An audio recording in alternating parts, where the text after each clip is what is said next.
Video पर camera बहुत बहुत बहुत धन्यवाद। मैं बहुत कोशिश करता हूं कि समय पर पहुंच जाऊं, लेकिन हमारे ऐसे नौजवान भाई ये सारे काम पे पानी फेर देते हैं, क्योंकि वो जिद करते हैं कि गांव के बाहर उतरो, पूरे गांव का चक्कर लगाओ, फिर प्रोग्राम में जाओ। वो ये एहसास नहीं करते कि भाई इतना ही समय है, फिर परमिशन खत्म हो जाएगी, फिर प्रशासन के लोग बहस करेंगे, विवाद खड़ा करेंगे। तो हमें जल्दी से अपने भाई जब आ गया है तो उसको लाके प्रोग्राम में उसकी बात सुननी चाहिए। सब लोगों पे समय है, सब लोगों का समय कीमती है, सब लोगों को घर भी वापस लौटना है, मगर वो जिद करते हैं इस गली से चलो। आप नहीं समझोगे तो कौन समझेगा? तो मगर मैं धन्यवाद दूंगा, यहाँ जो बड़ी संख्या है यहाँ से वहां तक, वो जो इन्होंने वो बिल्कुल वो बना दिया जीना माओ बहनों का, वो बहुत बड़ी संख्या में है, उनका मैं धन्यवाद दूंगा। इधर भी खड़ी और इस मंच पर उपस्थित इस गांव के और क्षेत्र के सभी जिम्मेदार लोग, हमारी पार्टी के सभी सम्मानित नेतागण और भाई हरिश्चंद्र भगत जी जो इस क्षेत्र की लंबे समय से सेवा कर रहे हैं, लगातार बेचारे लगे रहते हैं, तमाम और साथी विधानसभा के जिले के। अब मैं बात तो मूड में हूं नहीं, क्योंकि मेरे पास काम ज्यादा है और समय कम है। मैं पुरानी बातों पे नहीं जाऊंगा, मैं आपसे आज की बात करूंगा और ज्यादा पुरानी पिछले 10 साल की बात करूंगा।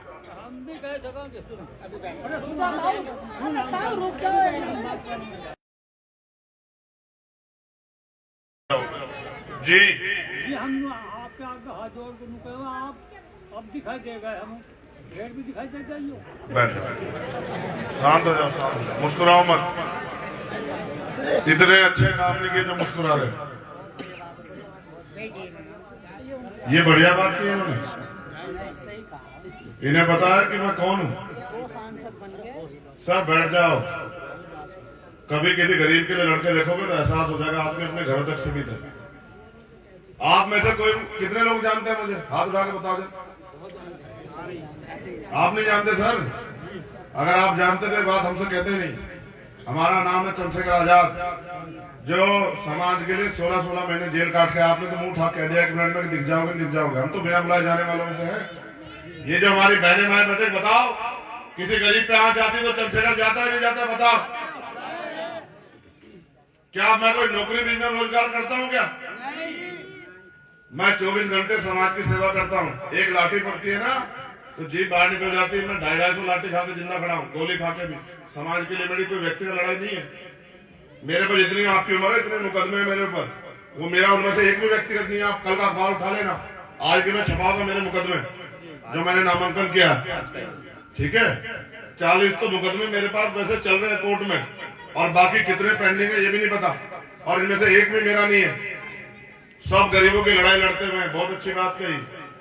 आप ठेकेदारों को नेता मानते हो, उद्योगपति को नेता मानते हो, पैसे वाले को नेता मानते हो, लंबे कुर्ते वालों को नेता मानते हो, आप रानी महारानी के बेटे को नेता मानते हो, आप जो 20-50 साल से राजनीति कर रहा उसको नेता मानते हो, नए आदमी को मौका नहीं देते हो, और ये कहते हो जिंदगी बदल नहीं रही। कहां से बदल जाएगी? चोर लुटेरों को नेता मानते हो, डकैतों को नेता मानते हो, भ्रष्टाचारियों को, घूसखोरों को, कमीशन एजेंटों को नेता मानते हो।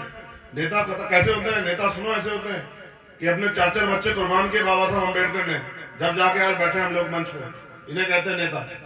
अपने पूरी जिंदगी कुर्बान की माने और काशी राम साहब ने, उनको कहते हैं नेता। चौधरी चरण सिंह जी जमींदारी उन्मूलन जाके किया, तब जाके गरीबों के पास जमीन आई, और एक शेरवानी में प्राइम मिनिस्टर होते हुए पूरी जिंदगी काट दी। इन्हें कहते हैं नेता। प्राइम मिनिस्टर आज के 10 करोड़ का सूट पहनते हैं, उनको भी आप नेता मानते हो। और कुछ लोग तो उनको भगवान मानते हैं कि भाई वो तो युग पुरुष आ गए। वो 1 नंबर के झूठे हैं, धर्म के जाति के आधार पर राजनीति करते हैं, लोगों की भावनाओं से खेलते हैं। जब भी कोई उनसे सवाल करता है तो धर्म को बीच में ले आते हैं। जब भी कोई सवाल खड़ा करता है तो उस पर धर्म विरोधी होने का ठेका लगा देते हैं कि धर्म विरोधी है। आज किसान इस देश में बेहाल है। अखबार पढ़ा करो, 27 रुपए है किसान की। 27 रुपए में बताओ घर पूरे दिन का खर्चा उठ जाता है, नहीं उठ जाता एक परिवार का? 27 रुपए अगर कोई आपके घर में आ जाएगा मेहमान तो 50 रुपए का नाश्ता और चाय में रहेगा खर्चा। सरकार कहते हैं 27 रुपए आए में किसान खुशहाल है। आज मजदूर को मनरेगा के जरिए जो पहले 100 दिन का वादा हुआ था, 25 दिन काम नहीं मिल रहा है। 25 दिन 300 रुपए का, 350 का सिलेंडर 1150 रुपए का हो गया। 120-30 रुपए का आने वाला बिजली का बिल 600 रुपए का हो गया। 20 रुपए की आने वाली दवाई 100 रुपए की होगी। 45-50 रुपए का पेट्रोल 100 रुपए का हो गया। 60-65-70 रुपए का आने वाला खाद तेल, सरसों का तेल 200 रुपए का हो गया। एक जूता चप्पल जाके देखोगे बाजार में तो पता लग जाएगा कि कम सड़े से सड़ा जूता 200-400 रुपए का आता है। और ये सरकार 500 रुपए पेंशन देती है वृद्धाओं को, विधवाओं को, विकलांगों को, वो भी सबको नहीं देती। वो कहती है 500 रुपए में पूरे महीने खर्च चल जाएगा। कहां से चल जाएगा पूरे महीने खर्च? 500 रुपए में सर्दी में सोन नहीं आता, एक अच्छी सी जर्सी लोगे वो नहीं आती। तो ये पूंजीपतियों की, पैसे वालों की सरकार है और ये उनके लिए काम कर रही है। ये आपका 10,000 रुपए माफ नहीं करेगी, लेकिन पैसे वालों का ये लाखों करोड़ रुपए माफ करती है। इन्होंने कहा हम काला धन लाएंगे और इनके कितने ही पूंजीपति मित्र लाखों करोड़ों रुपए लेके यहाँ से देश से गायब हो गए। आपने नहीं, तब नहीं माना आपने, अच्छी बात हुई। पहले हर साल नौकरी आती थी, आर्मी की भर्ती आती थी, पुलिस की भर्ती आती थी, टीचर भर्ती होते थे, पटवारी सेक्रेटरी भर्ती होते थे, रेलवे में भर्ती आती थी। गांव से 4-5-6 बच्चे नौकरी लगते थे। जिनके बच्चे नौकरी लगते थे उनकी जेब में पैसे आते थे। वो अपनी माओ के आंसू पूछने का, अपनी बहनों के सपनों को पूरा करने का, अपने लिए अच्छे मकान बनाने का, 4 रुपए की गाड़ी खरीदने का और अच्छी सुख सुविधा दिलाने का काम करते। आप तो सब लोगों को मजदूर बना कर दिया सरकार ने। भाई जब सरकारी नौकरी, सरकारी डिपार्टमेंट में रहेंगे तो जो आरक्षण आपको मिला है दलित पिछड़ों को 49%, इसका क्या करोगे? आप अगर जागरूक हो तो बताओ कि हरियाणा में जब जाट समाज के लोग आरक्षण आंदोलन कर रहे थे, किसने चलाई गोलियां? कौन सी पार्टी की सरकार थी? अगर आप जागरूक हो तो बताओ, किसकी सरकार थी बाबूजी? बीजेपी की। जब राजस्थान में गुर्जर समाज के लोग एमबीसी के लिए आरक्षण के लड़ाई लड़ रहे थे, किसने चलाई गोलियां? 74 गुर्जर समाज के लोगों पे। वसुंधरा राजे की बीजेपी की सरकार थी। जब 2 अप्रैल 2018 का आंदोलन हुआ, 17 दलित समाज के बच्चों को गोली से भूनने वाली किसकी सरकार थी? ये भारतीय जनता पार्टी की सरकार थी। पुरानी पेंशन खत्म करने वाली किसकी सरकार थी? अटल जी की सरकार थी, भाजपा की। और आज सारी सरकारी नौकरियों, सरकारी डिपार्टमेंट को अडानी अंबानी को बेचने वाली किसकी सरकार है? भाजपा की सरकार। ये जो हमारे पुलिस के भाई खड़े हैं, इनको भी नहीं पता कि देश में मानव रहित थाने बन रहे हैं। पहला थाना गुजरात में बन गया है, कल इनको भी नौकरी से निकाल के इनको कहेंगे कहीं जाओ। अब वो नया कानून लिया है, 40 बच्चों से कम जिस स्कूल में होंगे वो स्कूल बंद करेंगे। किसके बच्चे पढ़ते हैं प्राइवेट स्कूल में? इन्हीं गरीबों, किसानों, मजदूरों के बच्चे, पैसे वालों के बच्चे नहीं पढ़ते। क्या है आपके क्षेत्र में? मैं आ जाऊंगा, मेरी शक्ल देख लेना आप लोग, मुझे ताकत मत देना। अपने दिल में जो पीड़ा है, जो लोगों ने धोखा दिया, सबको एक लाइन में गिनते रहना। मगर मुझे बताओ, कौन सा नेता आपने तैयार किया जिसने पार्लियामेंट में जाकर कि गरीबों का भी अच्छा इलाज हो सके, उनकी जेब कटनी बंद हो? कौन सा नेता ऐसा जिसने कहा कि बेटियों के लिए वहां डिग्री कॉलेज नहीं है, यूनिवर्सिटी नहीं है, मेडिकल कॉलेज नहीं है, डेंटल कॉलेज नहीं है? कौन सा नेता है? कौन सा नेता जिसने कहा कि सकते हैं तो नगीना भी लग सकते हैं, वहां के पढ़े लिखे नौजवानों को, बहन बेटे को रोजगार देना है? किसने कहा? आप जिनको बनाते हो वो तो 70 कान के पढ़ के सोते हैं। आप जाति धर्म के आधार पर नेता मानते हो, आप कर्म के आधार पर नेता नहीं मानते हो। हम जिनको गुरु मानते हैं, सतगुरु रविदास जी महाराज, उन्होंने कहा रविदास जन्म के कारण होत ना कोई नीच, नर को नीच कर डारी है ओछे कर्म की प्रीत। जो इस देश में गलत काम करेगा, चाहे वो मोदी जी हो या कोई और हो, वो बुरा हो सकता है। जाति के आधार पर, धर्म के आधार पर कोई बुरा नहीं हो सकता। और मैं आपको कहना चाहता हूं, चंद्रशेखर आजाद तो 11 साल से इस लड़ाई को लड़ रहा है।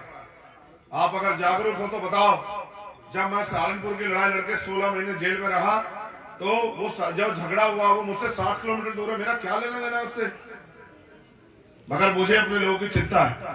जब मेरी माओ का अपमान होता है, मेरी बहनों के सम्मान से खेला जाता है, जब मेरे भाइयों को अपमान किया जाता है, तो मुझे तकलीफ होती। क्या छुआछूत खत्म हो गई देश में से? अभी आपने देखा राजस्थान में मटकी छूने पर हत्या हुई या नहीं हुई? आपने देखा मूछे रखने पर जितेंद्र मेघवाल की हत्या हुई या नहीं हुई? क्या आज भी घोड़ियां नहीं रोकी जाती है? आज भी शमशान में हमें जाने नहीं दिया जाता, आज भी मंदिर में हमें घुसने नहीं दिया था। वाल्मीकि समाज के लोग मध्य प्रदेश में भी शिव मंदिर जा रहे थे, मना कर दिया वहां के ताकतवर लोगों ने कि घुसने नहीं देंगे। आज भी छुआछूत भेदभाव है। तो क्या हम जानवर हैं? हम इस देश में ना जानवर हैं, हम इस देश में इंसान हैं और हमारे भी सपने हैं। गरीब, कमजोर, किसान, मजदूर, महिलाएं भी देश में स्वाभिमान सम्मान से जीना चाहती हैं और ये अधिकार हमें दिया है तो बाबा साहब अम्बेडकर के संविधान ने दिया। मैं धन्यवाद करता हूं बाबा साहब का कि बाबा साहब ना होते तो आज चंद्रशेखर आजाद प्राइमरी स्कूल के मास्टर का बेटा यहाँ इस मंच पे खड़ा होकर बोल नहीं रहा होता। और ये कमाया मैंने, ये पैसे में बुलाई भीड़ नहीं है। इतनी भीड़ नेताओं की रैलियों में नहीं होती जितनी गांव में मुझसे प्यार करने वाली मेरी माए बहने, मेरे नौजवान भाई और बुजुर्ग निकल के आते हैं, नेताओं की रैलियों में नहीं होती है। आप करा के देख लो, ये पैसे में बुलाई भीड़ निकल नहीं, ये अपने खून से प्यार करने वाली भीड़ है जो ये जानते हैं ये मेरा परिवार है कि अगर ये चंद्रशेखर आजाद अपने पैरों पे खड़ा हो गया तो किसी गरीब पे कोई शोषण नहीं कर पाएगा, किसी बहन बेटी का अपमान नहीं कर पाएगा और उनके भाई बेरोजगार नहीं घूमेंगे, उनपे कोई जुल्म नहीं कर पाएगा।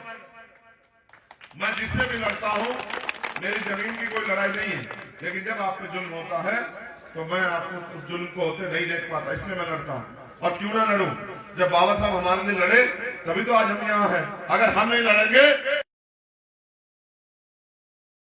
किसने हमारा भूखा पेट देखा, किसने हमारे टूटे मकान देखे, किसने हमारी सुनवाई की, किसने हमें न्याय दिया? हमें जो कुछ भी मिला मांगने से नहीं मिला, हमारे महापुरुषों की कुर्बानी से मिला है और हम अपने महापुरुषों की कुर्बानी बेकार नहीं जाने देंगे। हम इस देश में गुलामी की देलियां किसी भी कीमत पर नहीं सहेंगे। हमें हिम्मत है कि हम इस भारतीय जनता पार्टी को रोक के दिखा सकते हैं। हमें हिम्मत है कि हम अपने संविधान की रक्षा कर सकते हैं। हमें हिम्मत है, हम क्रांतिकारियों के वंशज हैं कि हम शहीद आजम भगत सिंह को भी मानते हैं और बाबा साहब अम्बेडकर को भी मानते हैं। हम अपने प्राणों का बलिदान देके भी अपने राष्ट्र की रक्षा करेंगे और राष्ट्र सिर्फ इसलिए नहीं होता कि चंद पूंजीपति राज करेंगे और बाकी 90% लोग गुलामी का जीवन जिएंगे। आप हिस्ट्री पढ़ो, अखबार पढ़ो, न्यूज चैनल खोलो, न्यूज एजेंसियां देखो, ऑन रिकॉर्ड बात बता रहा हूं। इस देश के 15% लोगों पे इस देश की 90% पूंजी है और इस देश के 85% लोग 10% पूंजी से अपना जीवन जी रहे हैं। इसको साधारण भाषा में समझाता हूं। इस देश में 100 रोटियां हैं, 15 लोग 90 रोटी खा रहे हैं। होता है क्यों इस देश में सरकारी नौकरियां नहीं आ रही? मैं आपसे बस ये कह रहा हूं, मैं जज्बाती व्यक्ति नहीं हूं, मैं पढ़ा लिखा वकील हूं। आपको आज जरूरत है एक वकील की जो सरकार के सामने जाके आपके क्षेत्र की दलील को मजबूती से रखे पार्लियामेंट में। क्योंकि प्रैक्टिकल बात सुनो, माँ अपने बच्चों को तब तक दूध नहीं पिलाती जब तक बच्चा रोता नहीं। मेरी माँ बैठी है, बता देना मैं झूठ बोल रहा हूँ क्या? अगर वो घर का काम कर रही हो और बच्चा चैन से पड़ा रहे तो क्या दूध पिलाती है या उसके रोने तक का इंतजार करती है? सच बताओ। जब वो रोता है, आप किसी दफ्तर में चले जाओ, बिना घूस दिए कोई काम नहीं होता। अगर 500 रुपए की पेंशन बंधवाओगे तो 500 रुपए की घूस देनी पड़ेगी। इस देश में आप सोचो आपको स्वाभिमान सम्मान का जीवन मिल जाएगा। बाबा साहब अम्बेडकर हमें वोट के रूप में हथियार देके गए हैं, क्योंकि बाबा साहब ने कहा political power is the master की, राजनीतिक सत्ता वो चाबी जो आपकी सारी परेशानियों को हल कर देगी। और मेरे हाथ में कुछ नहीं है, ये देखो खाली हाथ है, ये भी देखो खाली हाथ है। लेकिन अगर आपने मेरी कलम में वोट की ताकत से ताकत दे दी तो मैं आपको जिम्मेदारी नहीं पड़ेगी। चंद्रशेखर आजाद अपनी कलम से इस क्षेत्र के लिए जो भी कर सकता होगा सीना तान के आंख से आंख मिला के बात करेगा। क्योंकि आज के नेताओं में हिम्मत नहीं कि वो सीबीआई, ईडी, इनकम टैक्स, झूठे मुकदमे जेल से लड़के और गरीबों की आवाज। और प्यार इसलिए मांगना चाहता हूं क्योंकि आपने सब नेताओं को आजमाया, किसी ने आपको पलट के नहीं देखा। इनकी पीड़ा जायज है, लेकिन इनकी पीड़ा इसलिए जायज नहीं मुझसे, क्योंकि ये मुझे नहीं जानते हैं। ये सोच रहे हैं कोई बड़े कुर्ते वाला नेता आ गया भाषण देने के लिए। ये इनको नहीं पता कि इनका गरीबों का, किसानों का, मजदूरों का बेटा भाई आया है, उनसे आशीर्वाद मांगने, सहयोग मांगने। मैं आपसे पूछना चाहता हूं, आप 10 रुपए का सामान खरीदने जाते हो, सामान को चेक करते हो नहीं करते हो? बताओ सब लोग, करते हो नहीं करते हो? या आंख बंद करके उठा लाते? करते हो नहीं करते हो? ये भाई बोलने कह रहा हूं, मैं पूछ रहा हूँ 10 रुपए का सामान लाते हो, चेक करते नहीं करते सामान को? करते हो? ये करोड़ों रुपए से कीमती वोट जब मांगने से नहीं मिली, जिसके लिए बाबा साहब ने अपने बच्चों को कुर्बानी दी है, क्योंकि कोई नहीं चाहता था कि किसानों को वोट का अधिकार मिले। अगर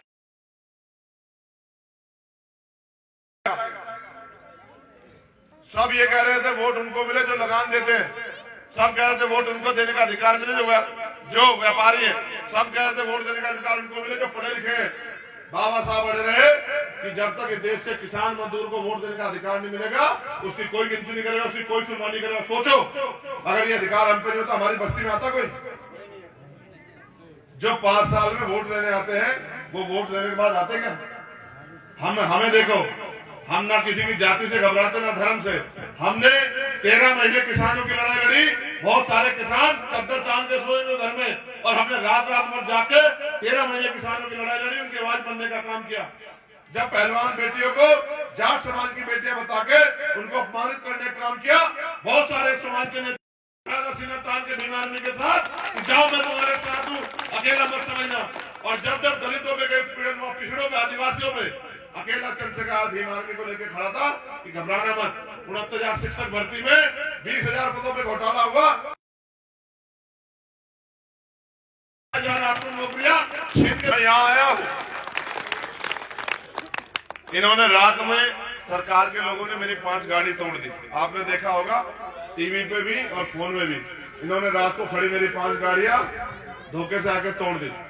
इन्होंने मेरे ऊपर 4-4 गोली चलाई। लोग पैसा कमाने के लिए फिर भी देखते हैं कि हमारी लड़ाई कोई क्यों नहीं लड़ता। और जो व्यक्ति के किरदार को देख के नेता मानते हैं, फिर उनके जैसे, अच्छा जो नहीं भी मानते नेता जाति धर्म के आधार पे, उनके लिए भी चंद्रशेखर आजाद है, क्योंकि हम मानवता को मानते हैं। और हम ये मानते हैं अगर किसी में भी अन्य अत्याचार होगा तो हमारा फर्ज बैठता है कि मानवता की रक्षा के लिए उसको जय दिलाने के लिए लड़े। मैं आपका धन्यवाद। ये बताओ कि ताकत देने के लिए लोकतंत्र में वोट देनी पड़ती है। वोट देने के लिए आपको हमारा चुनाव निशान पता है?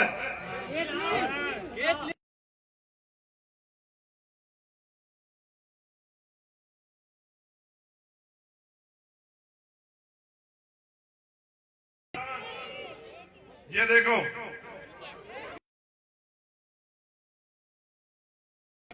गरीबों का, किसानों का, मजदूरों का, महिलाओं का, बहन बेटियों का, नौजवानों का, युवाओं का, किसको वोट देना है? केतली को? पक्का? ऐसा तो नहीं कोई पैसे वाला आ जाएगा उसकी बातों में आके, कोई बाबा साहब का इससे बड़ा फोटो लगा के आ जाएगा उसकी बातों में तो नहीं जाओगे? सोच लो, जोर से बताओ, सोच लिया तो। वोट फॉर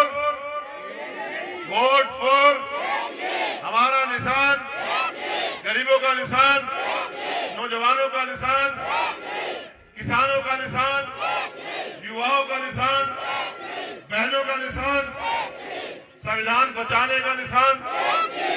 मेरे बाद आज कल परसों तरसों 10 दिन के अंदर पैसे वाले लोग आएंगे। हो सकता है मेरे से अच्छे कपड़े उनके हों, वो बढ़िया महंगे महंगे करके करेंगे। शराब पी के भूल तो नहीं जाओगे? ये शराब नहीं है, ये हमारे बच्चों का खून है। हमें खरीदने के लिए वो हम पे इस तरह के डोरे